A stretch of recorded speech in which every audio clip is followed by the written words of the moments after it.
Ya estamos de regreso desde Mérida y le agradezco a Federico Berrueto, como cada semana, que esté aquí con nosotros en la revista. Federico, bienvenido. Muchas gracias, un placer, Rodrigo. Oye, Federico, bueno, vi un texto que hablabas de Rosario Robles.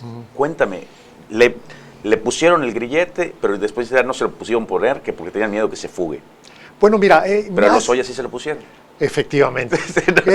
Mira, bueno, la reflexión más que de Rosario tiene que ver con un uso, una costumbre que hemos heredado del pasado y yo le llamo aprender para investigar. Es decir, a las personas se les detiene para averiguar si hay responsabilidad y si hay un delito.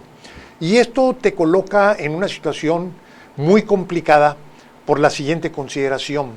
De lo que se trata es de dar con la verdad, no de detener. Y hemos hecho de la detención el recurso primario para dar con la verdad. Y esto, si nos colocamos desde el punto de vista del acusado o del imputado, representa un gravamen muy serio, porque a una persona primero se le detiene y la detención, como es el caso de Rosario, ¿verdad?, puede durar años incluso. Y bueno, ¿dónde está la verdad? Y sin embargo, tú ya perdiste tu libertad. Y esta es una situación que yo quiero llamar la atención de nuestro sistema penal, de nuestro sistema judicial penal, porque está mal. Bajo ninguna consideración tú puedes detener a una persona, salvo que fuera un delito muy grave, que hubiera la presunción de fuga, que en el caso de Rosario, pues es mala fe del juez conceder sobre argumentos que han sido incluso judicialmente ya desechados, como lo de la credencial de conducir, cosas de ese tipo. O también cuando la persona puede seguir delinquiendo a partir del privilegio de la libertad. Pero bueno, son excepciones. En principio, tú lo que tienes que es evitar aprender a la persona para poder dar con la verdad. Es decir, la presunción de inocencia. Exactamente. El eje de la investigación penal parte del principio de la presunción de inocencia. ¿Tú cómo puedes aprender a una persona por años si se presume que es inocente, constitucionalmente inocente? Entonces, el caso de Rosario es un buen ejemplo, pero además nos remite a una situación bastante bochornosa, que es la aplicación a modo de la ley. Y esto no nada más tiene que ver con la fiscalía, tiene que ver con el juez, con el poder judicial. ¿Qué quiere decir? Que para un imputado, incluso que sea autoincriminado, tienes tú todos los privilegios, incluyendo el de poder estar en libertad en la Ciudad de México y moverse, pues como fue esa escandalosa fotografía. Lo cierto es que lo único que hizo es hacer uso de un derecho pues que las autoridades le habían concedido. Mientras que tienes tú el caso de Rosario, donde incluso los delitos por los cuales se le está imputando no merecen lo que es la prisión preventiva. Y lo que vemos aquí es claramente, y por eso es muy bochornoso, la aplicación discrecional de la ley. Exactamente. Sí. Ahora, yo aquí el reclamo que hago no es tanto a la Fiscalía, ni siquiera pongo como tela como digamos, como concepto fundamental de esto, el ánimo de venganza del presidente. Supongamos que lo tenga, y supongamos que la Fiscalía accede a trabajar en función de las pulsiones autoritarias del presidente. Supongamos que todo eso hay, pero tenemos a un juez. Para eso está el juez, precisamente, para en cualquier supuesto, ¿verdad?, que es discutible que lo haya, pero vamos a conceder simplemente para facilitar el argumento, ¿verdad? Para eso está el juez, para evitar el abuso de la investigación de la policía o de la autoridad y con ello proteger al ciudadano. Aquí quien está fallando claramente es el juez. Afortunadamente es un caso, es una decisión que tiene revisión y ojalá y tuviera un mejor curso. No quiere decir que Rosario es inocente, claro. Simplemente que pueda desarrollar o desahogar su proceso en prisión domiciliaria o con otras restricciones. Me gusta la forma que lo estás planteando porque no es que sea inocente. Sí, no, es que se persigue el delito. Si es culpable, que se la lleven a la prisión. Sí, y que, o sea, si es de pena corporal y, si es, y además que tiene que pagar.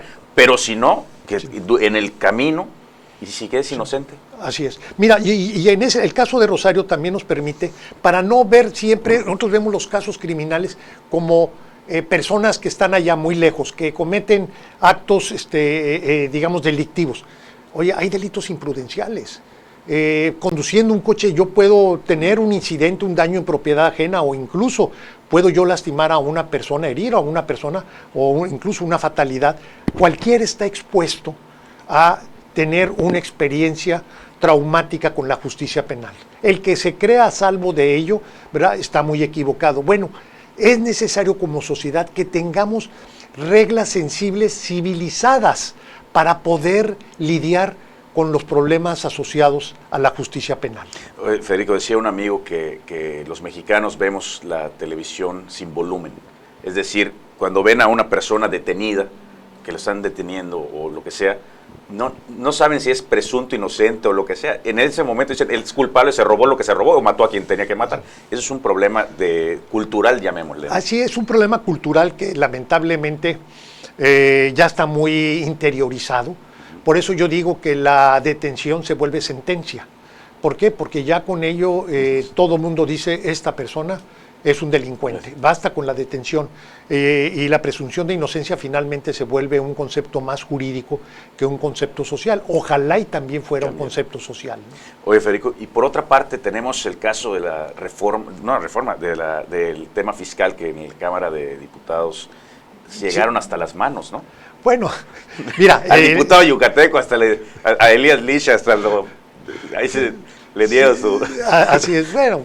primero es muy lamentable y bochornoso cuando las pasiones se desbordan en los recintos legislativos. Sucede con mucha frecuencia, no nada más en México, sino en todo el mundo.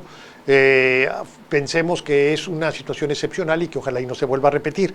Pero aquí hay un problema de fondo, y el problema de fondo es que no tenemos un régimen fiscal que pueda darle a las autoridades los recursos suficientes para cumplir plenamente sus responsabilidades. El eslabón débil de todo esto son los ayuntamientos y son los estados. Tenemos un sistema fiscal muy centralizado y si queremos tener buena policía, si queremos tener buena seguridad, si queremos tener buena salud, si queremos tener pues todo lo que significa el bienestar o los servicios que uno esperaría de las autoridades federales, estatales o municipales, pues lo que necesitamos es que haya recursos. Entonces, el problema es que cuando hay un criterio de que se roban lo que recaudan, entonces ¿para qué pagamos impuestos? Mejor no paguemos impuestos. Creo que ahí hay un tema de una suerte de pacto social fracturado, donde los ciudadanos... ¿Otra vez cultural? Esto otra vez cultural. No tenemos, mira, nosotros hicimos una investigación en un momento donde la gente estaba dispuesta a pagar impuestos siempre y cuando, por un lado, le informaras y por otro lado, lo aplicaras en lo que la gente sienta que debe hacerlo. Por ejemplo, el predial. Yo pago el predial, pero yo quiero tener una buena banqueta, quiero tener una buena luminaria, quiero tener parques y quiero tener vigilancia. Si haces eso en mi lugar, en mi casa, en mi colonia, ¿verdad?, estoy dispuesto a pagar. Pero pagar y no tengo nada de eso, entonces hay esta fractura entre lo que se recauda y lo que las autoridades hacen. Y dime, en esto, digamos, es un divorcio entre la sociedad y el gobierno. Es un divorcio entre la sociedad. Mira, en el mundo los impuestos son, por eso se llaman impuestos. O sea, son impositivos. Exactamente. No, a nadie le gusta pagar impuestos, es lo que quiero. Sí, pero no es lo mismo el disgusto de pagar impuestos a el disgusto derivado de que no sabes cuál es el destino que va a tener los recursos que se van a recaudar. Y ese es también un problema, yo lo diría, porque la gente cree que los gobernantes tienen una bolsa ahí de dinero que de quién sabe de dónde viene. No, viene de nosotros. Entonces, los que pagamos impuestos tenemos derecho a demandar, exigir, a reclamar a las autoridades el buen uso de los recursos. Y creo yo que en este gobierno federal se ha acentuado esta idea de que los impuestos pues, no tienen un ciudadano que pague impuestos, sino más bien es una bolsa de la cual yo puedo disponer discrecionalmente. Y esto sí creo que es un tema, además de cultural, es un tema, digamos, de percepción de cuáles son mis responsabilidades como ciudadano y cuáles son mis obligaciones. Una de las obligaciones fundamentales es la de contribuir. Así es, y la del gobierno de dar los servicios. Y la del gobierno La de contraprestación. hacer el uso adecuado de los recursos que los ciudadanos pagan, ¿no? Bueno, pues te agradezco muchísimo que nos hayas acompañado el día de hoy, Federico. ¿Algo quieres comentar antes de irnos? Pues mira, estamos en una circunstancia muy, muy especial por el tema del debate de la reforma energética. Esperemos que esto llegue a buen curso. En lo personal, a mí no me parece, creo que sería un retroceso brutal el que hubiera una contrarreforma. Sí se deben modificar algunas cosas, sí hay algunos temas que son de abuso, pero son verdaderamente excepcionales, son secundarios, y regresar nuevamente a la idea del monopolio sería un enorme retroceso.